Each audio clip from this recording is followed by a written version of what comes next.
At the start of my coaching and training career, I used to feel that the kind of clothes I wear matters a lot, and that's the reason I used to wear formals, jackets, suits.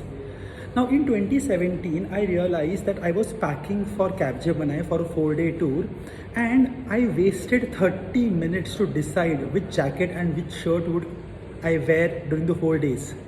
And I realized that does it really matter what you wear in terms of the impact of training and coaching that you're going to do?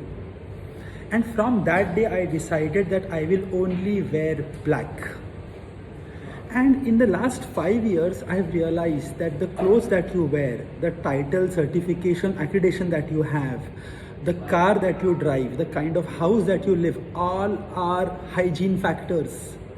What really matters is, do you have a purpose to empower people? Do you have a meaning to your life to help people?